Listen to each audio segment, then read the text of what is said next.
let me start with this because I corresponded with a bunch of NFL executives that I know, because the biggest question that I had was, what the heck are they going to get in a trade?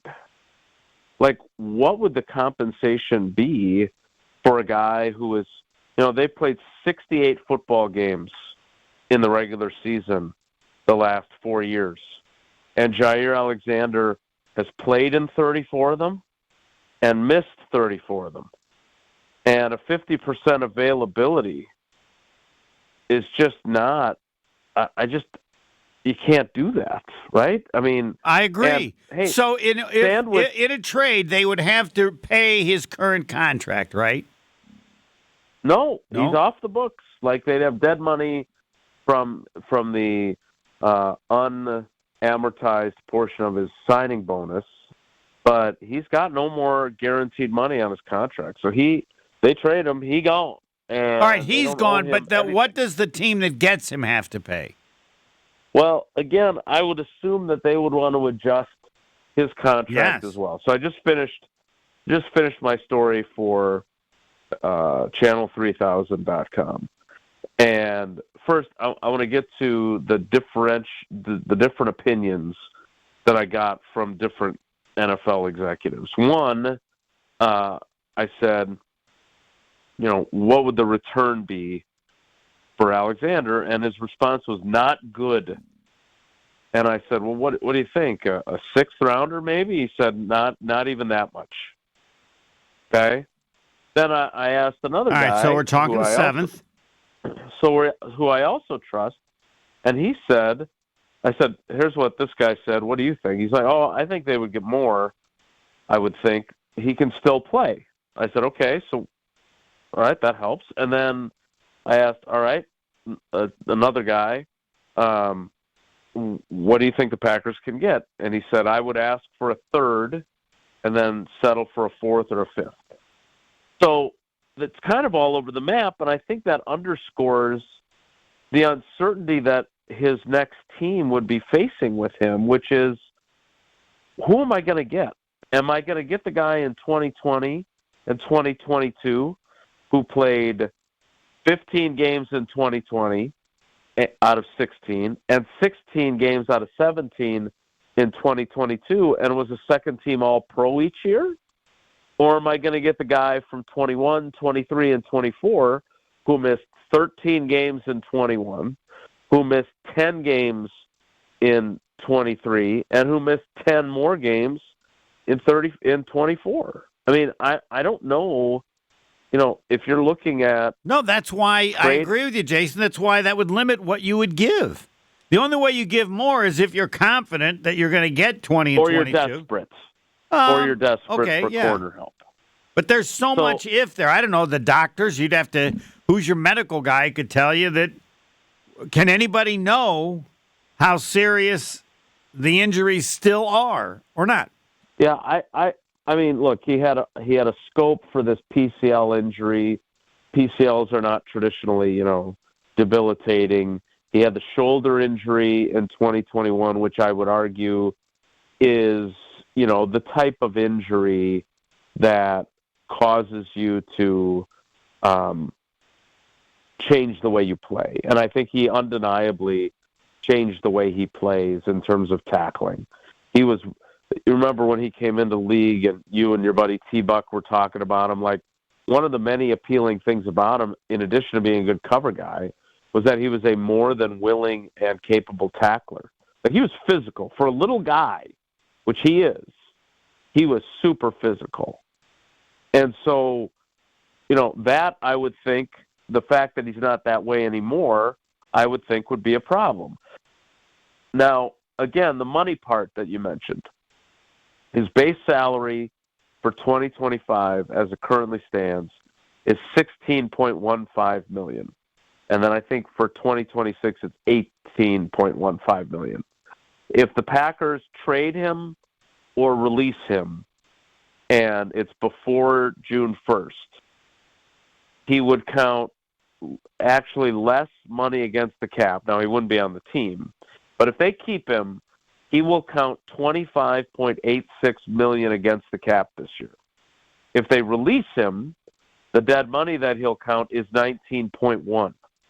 So basically, they're saving $6.75 million in cap space if they move on from him.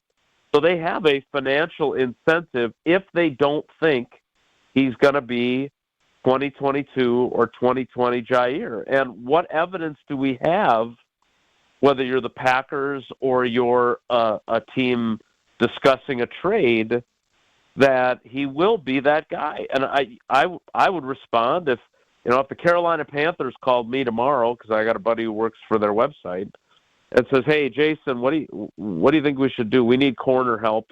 We know Jaire is from Charlotte because we learned that when he appointed himself captain because he hadn't been chosen as a captain for our game against him on Christmas Eve a couple of years ago.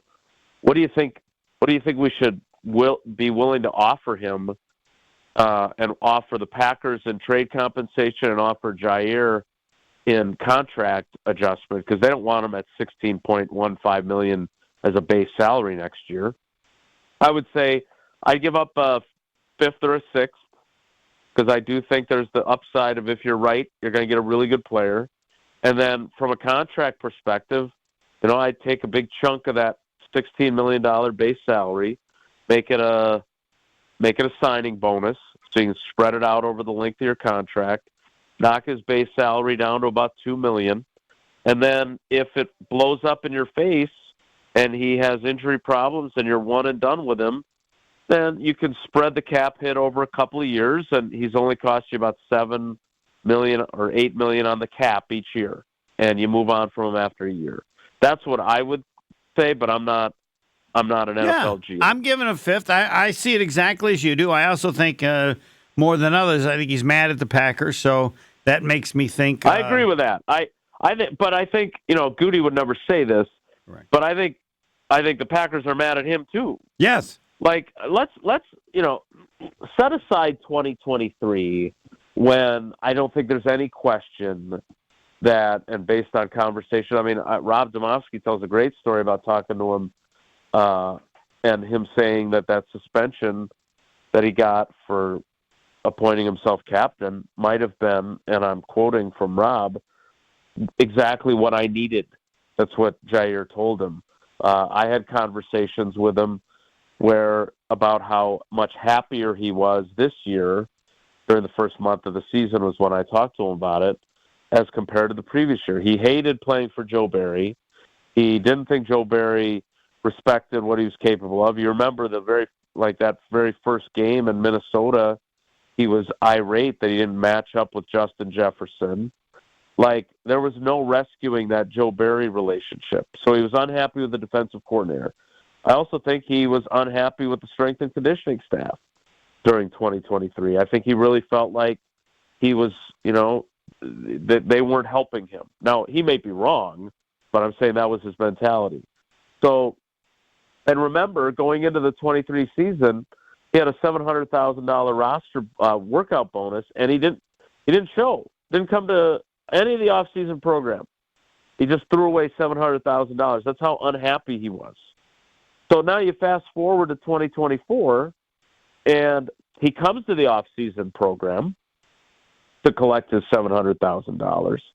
He's super excited about Hafley. You and I remember very vividly talking about how there were people in the building who were saying that one of the fringe benefits of signing Xavier McKinney was that the two of them hit it off right away, and that Xavier McKinney was bringing out the best in Jaire as opposed to what had happened the year before. He plays really well during the first month of the season. He's got the pick six at Tennessee. Everything is coming up roses. He loves the strength and conditioning staff. They had changed out the whole group. The stuff that they were doing with him, he thought was giving him a much better chance of being durable and staying healthy. So he loved those guys. He loved Derek Ansley, the new defensive passing game coordinator who basically coached the corners. He loved the Hafley scheme. Everything was great. And then, he hurts his knee in Jacksonville on October 27th. And hey, you get injured, and everybody does. But then he tries to come back on November 17th. There's that whole thing of him working out before the game. They agree to have him be on a pitch count. He makes it through 10 plays and then says, I can't go any longer. And whether or not they would admit it, that really, I think, pissed off the Packers. And they never said that publicly. They never said, they all said stuff like, hey, he thought he could go, and it turned out he couldn't, and, that happens, et and cetera, I think that pissed him off because he thought they believed in him now, given all that occurred. Correct. And that when he said he was hurt, they'd believe he was hurt. They not only didn't believe it, they went and stated publicly in a manner that you never do, even when you don't believe the player, regardless of who it is. And then complicating that, and this is why, and again, our mutual friend Chris Roth, the sports director at WBAY TV up here, he apologized to me. I said, you don't owe me an apology. I just wish, everyone wanted to get Jaire. And on locker room cleanout day, everyone was around somebody else. It was a huge group. Jaire was by himself. I said, hey, you got a minute? He agreed to talk, and then he saw the TV cameras coming, and he had this exchange with the entire group where he said, you guys don't want to talk to me. I don't even know if I'm going to be here next year. And then he said, I don't have anything good to say anyway. And to me, that's I don't have anything good to say part is what I wanted to get to with him, because your theory is exactly what I wanted to ask him about.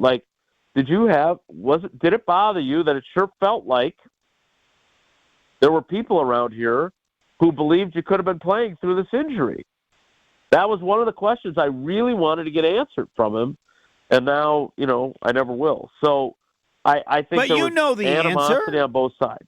Right? Yeah, but I want him to say it. But I don't know that I would say it if I was him. What's to be benefited by that?